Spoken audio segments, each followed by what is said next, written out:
Okay, I'd like to call a meeting of the Joint Committee on Infrastructure and Board of Public Works to order. It's August 23rd, 2022 at 6 p.m.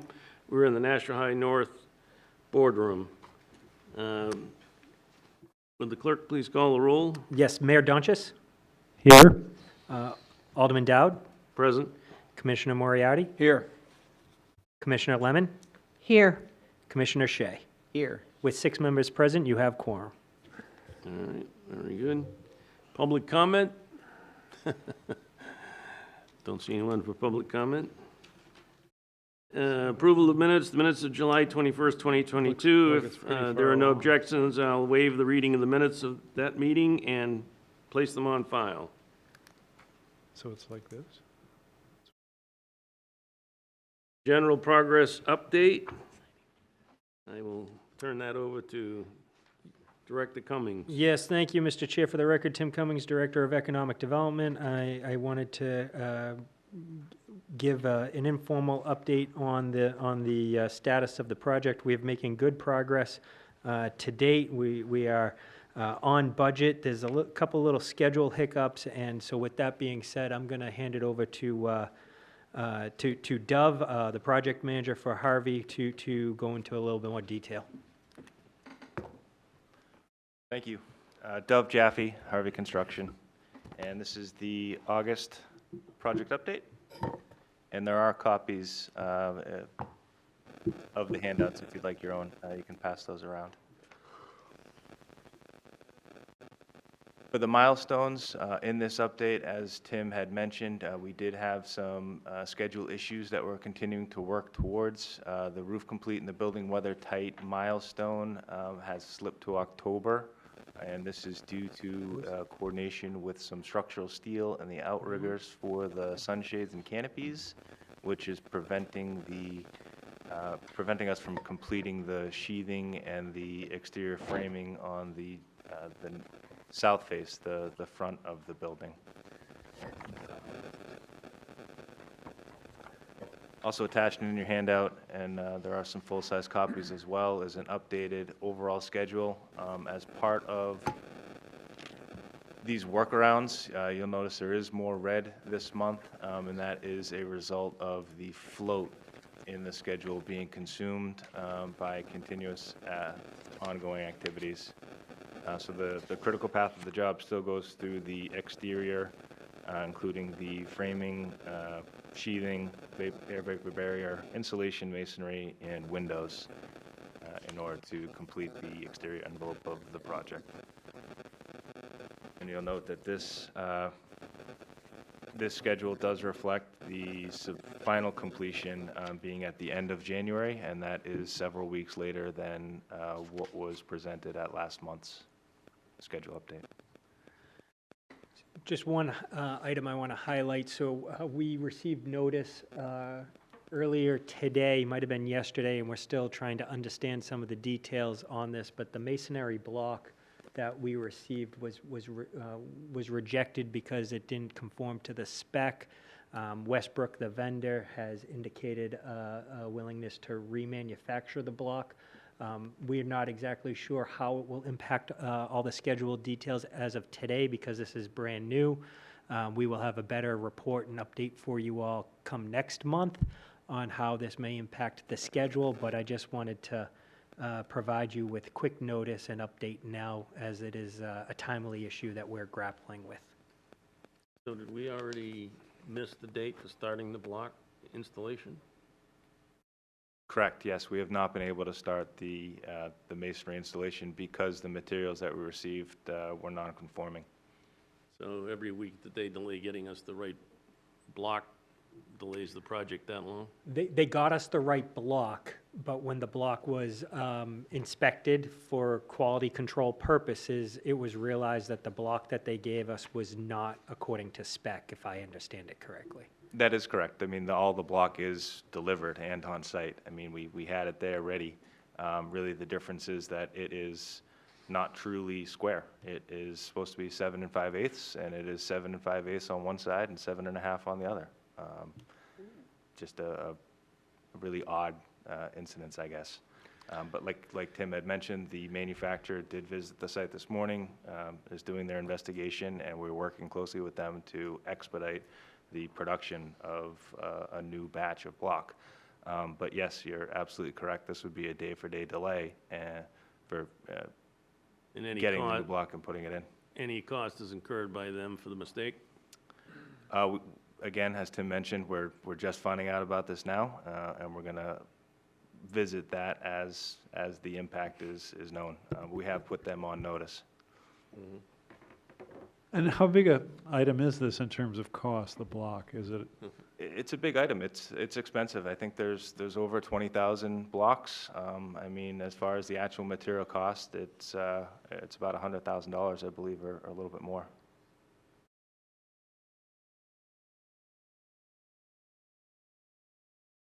Jim? Are there any more questions? I'll move on with the progress that we've achieved over the last month.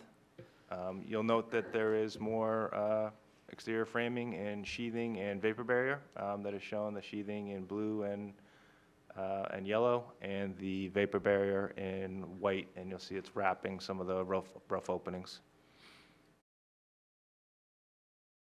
Also progressing well is the interior framing, starting to look more like a usable space with the floor layout in place, walls, insulation, and drywall tops installed in the majority of the building, along with the rough-ins for the MEP, which is the mechanical, electrical, plumbing, and sprinklers ongoing. So making some very good progress there.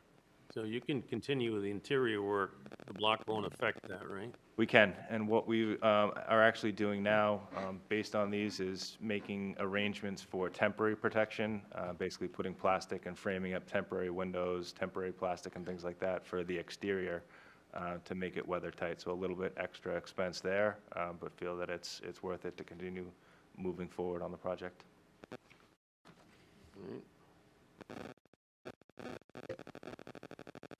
In the last month, we did have a flyover of the site, and we got some good aerial images. This is one of them from the north, looking at the building.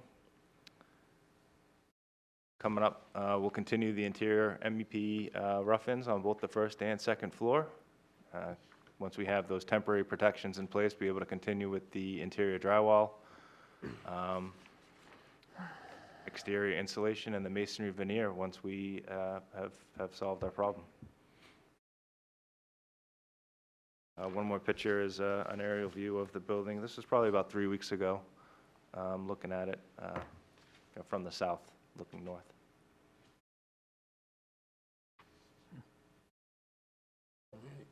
Happy to field any questions.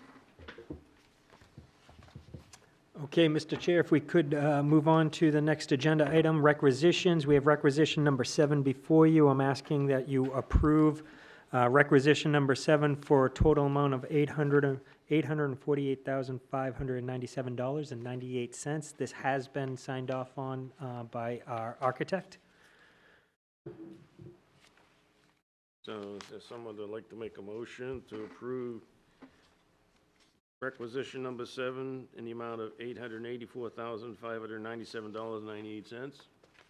So moved. All right. Motion is to approve requisition 7. Any comments or questions? Seeing none, all in favor signify by saying aye. aye. Opposed? Motion carries. The requisition be paid. Thank you. Next, Mr. Chair, is agenda item number 6, change order review. So if I may, I want to just call your attention actually on the other side of the page and make sure you see that we have first approved by the chair and provided as a report PCO 27, 31, 32, 34. Those PCOs were approved by the chair in the lead up to this meeting, and that actually goes into PCCO number 5 for a total, and that's agenda item number 7, for a total of just under $49,000. I call your attention to that because I want to make sure you all are aware that in PCCO number 6, which you'll see next month, you'll actually see back to the front of the agenda, if approved by this committee here this evening, PCOs 28, 29, 30, and 33. With that being said, I'm going to ask Dove to just quickly walk through 28, 29, 30, and 33. Do you have an extra copy of the handout? Yes. And I will start while Dove is getting ready. So PCO 28 actually goes hand in hand with PCO 27. PCO 28 is, has no impact on our budget. That is being picked up by the contingency, but what it is covering the cost of the outriggers. And the canopy outrigger change that came about. The entire cost of it is somewhere over $50,000, I believe, or almost $60,000, and it's split between PCO 28 and 27. Dove, you ready to go? Yeah, no, absolutely, thank you. That is correct, and that is how we presented that, to identify the difference between the impacted cost and the contingency cost. Are there any questions about PCO number 28? So we need a motion to approve PCO number 28 in the amount of $20,800. I'm sorry, I do have a question. Question? Well, we got to make the motion first. then we'll- I move All to right. approve the motion. Motion's on the floor. Questions? I'm just on the PCO 28, on the contingency. Could you explain that a little further? The steel purchased per original drawings cannot be reused or returned, $17,000. Could you elaborate on that, someone? That's correct. So at the beginning of this project, due to the volatility of steel and the supply, we did make the decision to release the purchase of the raw materials of the steel for the entire project, knowing that it could typically be changed during shop drawings and different modifications would be allowed. During this design change for these canopies and outriggers, the overall size of the steel members was changed. The original steel did call for what the mill considers to be an odd size and would not accept the return of that material. Okay. So, again, my question would be then, because I don't think this board approved the final, so who approved that then? Approve what change? So the original design came from the architect and the engineer, and as part of an ASI and a directive from the engineer and the architect in coordination with the sunshades and the canopy manufacturers' engineering information, they made the determination that they needed to be changed, that the structural steel was not sized appropriately to accept those sunshades and canopies, and that was what led them to direct us to change that steel. So the screens, the shields and stuff were approved under a separate PCO, right? They were part of the original contract. It really, Okay. it was never And a change. the original steel was purchased at the time to save the money because the steel was going up in price. Steel was going up and the availability of it was uncertain. I know the steel in the new school doubled, so. So then, I guess, as a follow-up, what happens with that unused steel? Can it be used in another project in the city, or what happens? Potentially, yeah, the city owns that steel. We can either turn it over for use somewhere else, negotiate with SL Chasey for the scrap value of the steel. There are other things that can be done so that it's not a total waste. Thank you. And we're working through those issues now to mitigate the impacts. Any other questions on this PCO? All set? All right, all those in favor signify by saying aye. Aye. Opposed, motion carries. 29, Dove? 29. Yeah. So PCO number 29 is adding a Airlon insulating painting to these same outriggers. So this was identified and further described in an ASI, which is an architect's supplemental instruction. The contract drawings did not include any mention of this Airlon paint in any of the details, and as such, it was not carried during our budget and our takeoff. There was a specification section for it, but it was the limits and areas where it was intended to be used was not shown. There was originally a thermal break in the form of a Fabrica pad, which was shown at the outriggers, and it was, I think, a reasonable assumption was made that that was the thermal break for that structural, and that met the building code. So when that clarification was made, we asked our painting subcontractor to provide a price to do the work. It is significant. This paint goes on 120 mils thick. I'm not sure if you're familiar with painting, but it's very, very thick coating of paint, and it provides an insulation so that cold air from the exterior cannot be transferred into the building and create condensation or other thermal issues. Okay. So with that being said, I just want to emphasize the fact that this is a great reason why we have contingency, is for when issues like this arise. And because we carried a contingency, this can be accommodated without any type of budget or budgetary impact.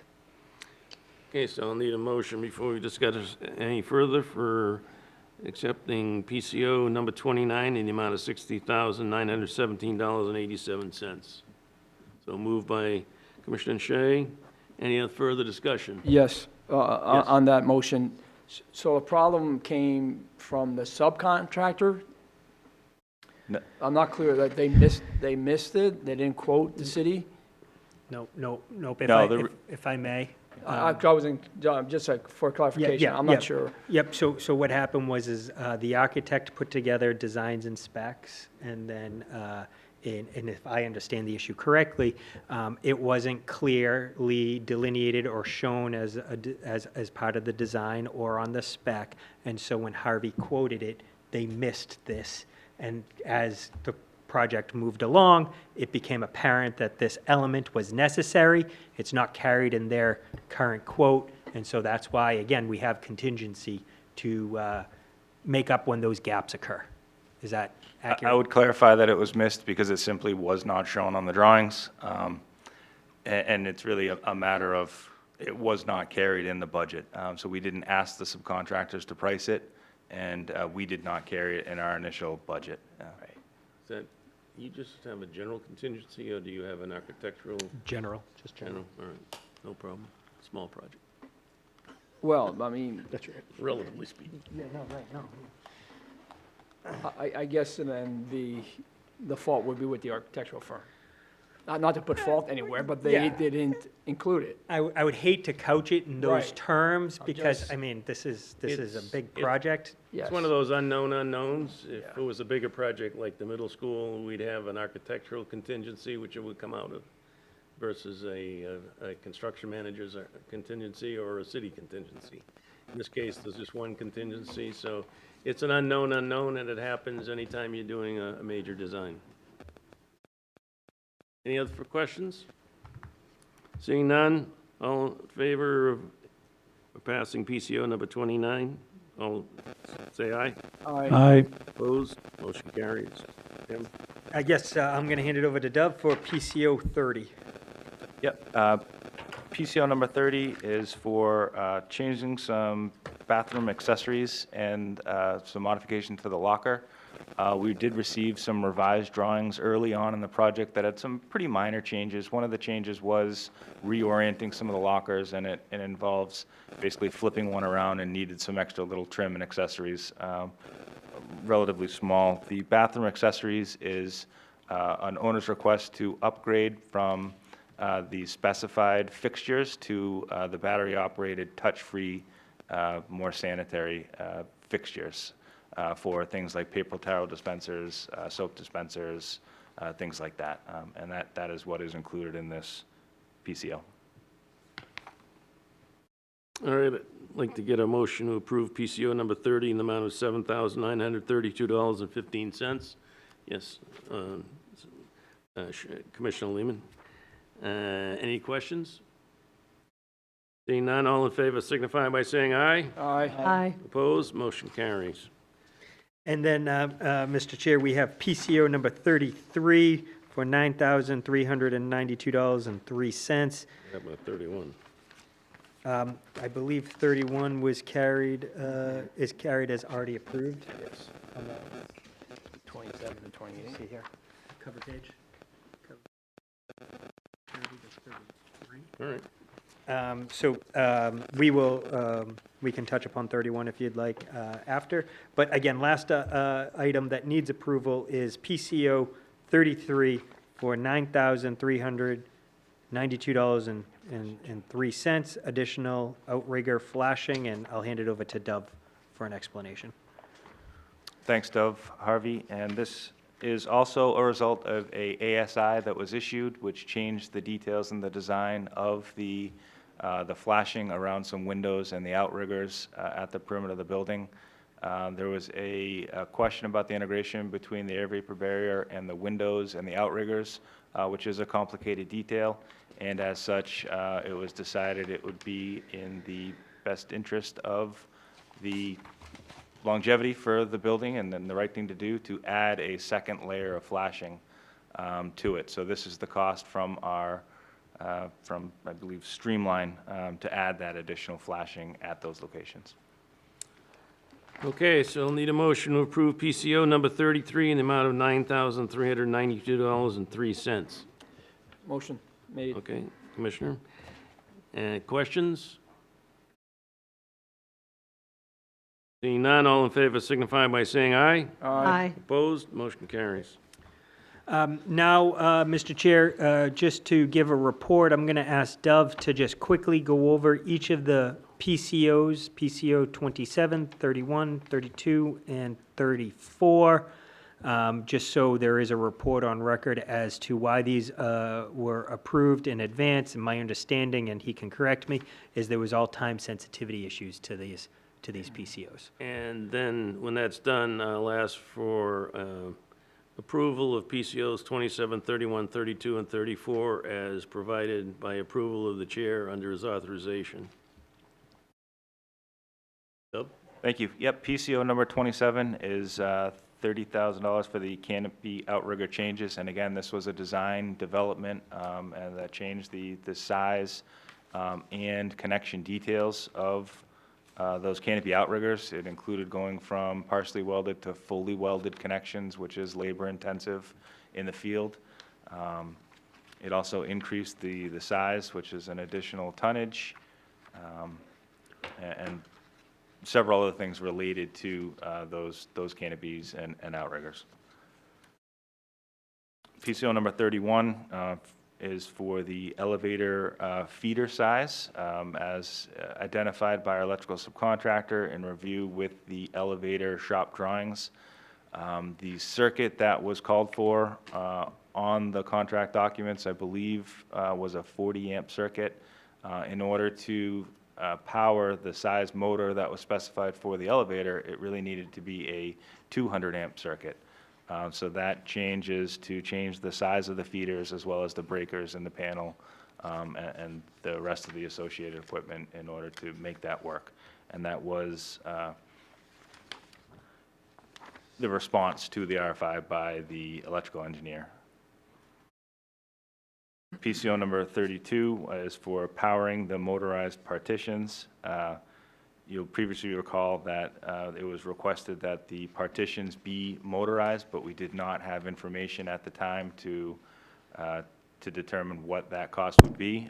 So this is a follow-up with the change that was already approved in order to now power those motorized partitions. PCO number 34 was an owner's request to add urinals to many of the men's rooms in the building. And again, we have proceeded with doing this in the form of adding the rough-in plumbing in those locations as the schedule and the job moves forward. So the cost of this is really the rough-in, the fixtures themselves. Are there any questions? Okay, so I'd like a motion to approve the chairman's approval of these four PCOs, 27, 31, 32, and 34. So moved by Commissioner Shea, Any questions? Seeing none, all in favor signify by saying aye. Aye. Opposed? Motion carries. Director Cummings. Yes, now, Mr. Chair, if we could, I'm going to ask for your approval of PCCO number 5 for $48,706.87. This includes PCOs 27, 31, 32, and 34. Okay, just to reiterate, PCCOs are sort of just crossing the Ts and dotting the Is. It's the actual contract change. All the PCOs associated with this have already been approved. So I'd like a motion to approve PCCO number 5 in the amount of $48,706.87. Yes, Commissioner Lehman, Lemon, Lemon, sorry. that's all right. Any questions on the PCCO? Seeing none, all in favor signify by saying aye. Aye. Opposed? Motion carries. Director Cummings. Yes, thank you, Mr. Chair. So next is agenda item number 8, other expenditures for approval. In your packet this evening, you will see a quote from Mount Major Tech for $50,156.15. This was submitted to us by our Information Technology Department here in the city. It is relative to being able to procure and provide access control for the new DPW building. This was quoted with a couple different vendors, and it was the IT department's recommendation with this Mount Major Tech proposal that's in your packet. This $50,000 and change is accommodated in the overall total project budget, so it is not coming out of contingency, but we did anticipate this expenditure. It is an outside vendor that will need to come in, and it's somewhat time sensitive, so I would ask for your approval this evening. Okay, So moved. Who said that? The mayor. The mayor, okay. So the motion is to approve the contract amount Major Tech for $50,156.15 for access control for the new building. Any questions? Seeing none, all those in favor signify by saying aye. Aye. Opposed? Motion carries. Mr. Chair, I'm not aware of any old business. Oh, I have just one item.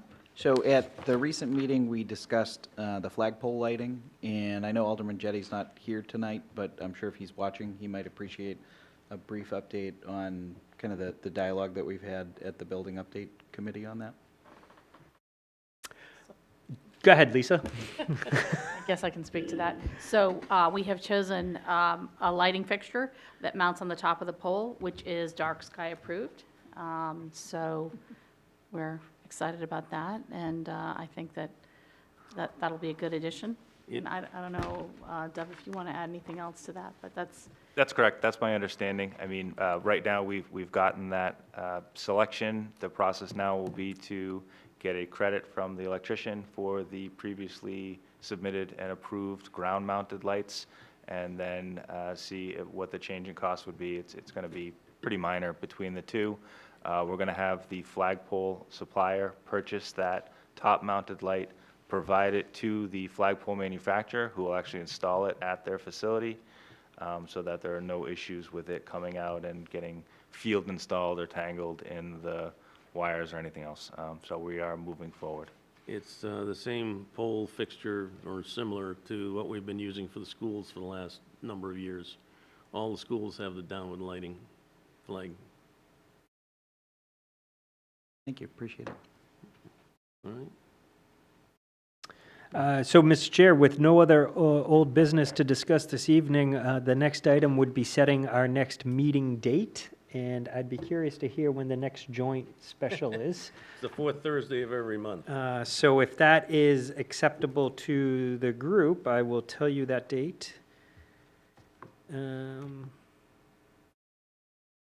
So it looks like we would be looking at September 22nd, I believe. Sounds right, yeah.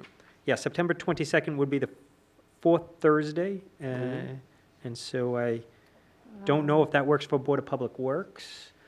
I want to say that we've got a meeting, but let me check.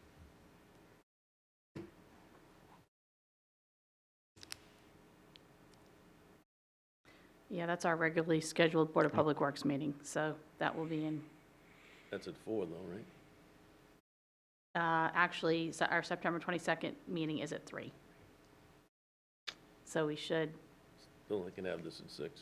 So, yeah, we have a fairly long agenda, but. oh, you do? Oh, it's the grievances? 3 hours? Sounds No, painful. we've 3 never. hours? Remind me not to Really? attend that one. 3-hour meeting? How many do we have? Well, there's a pretty heavy agenda, Yeah. stuff you haven't seen before. I mean, I guess, could we look at another day that week, or do we push it to the 29th, which would be the following Thursday? Day before you're gonna start, you're gonna check with the school department because I don't know if this, yeah. Board of Ed meetings are, they have a lot of them, especially with September. There So is. you'd have to check with them before you could set a date. I'm pretty sure, I know we carve out the 4th Thursdays. I think We their could always schedule's cut our already agenda The- short. The alternative I was thinking is 6 PM in City Hall chamber before the Finance we're not Committee through. meeting. So that would be the day before, On Wednesday? on Wednesday. We It's might all be right with me. through, 10, Oh, wait a minute. Yeah, that's Could- okay. 2.5 hours. We could try to keep the agenda short beyond that. I was suggesting that maybe if you had an interest, we could look at maybe doing in the City Hall chamber at 6 PM on Wednesday night, the 21st, which would be right before Finance Committee at 7 PM. That would be good. Could do that. I think that would be my recommendation if that's That work for everybody? work for the group. Yep. Okay, and with that being said, Mr. Chair, I'm not aware of any other business, and I think we'd be in good stead for a motion to adjourn. Do I hear a motion to adjourn? I think that goes to Commissioner Moriarty. I move to adjourn the meeting. Motion is to adjourn. All in favor signify by saying aye. Aye. Opposed? Motion carries. We're adjourned at 6:33.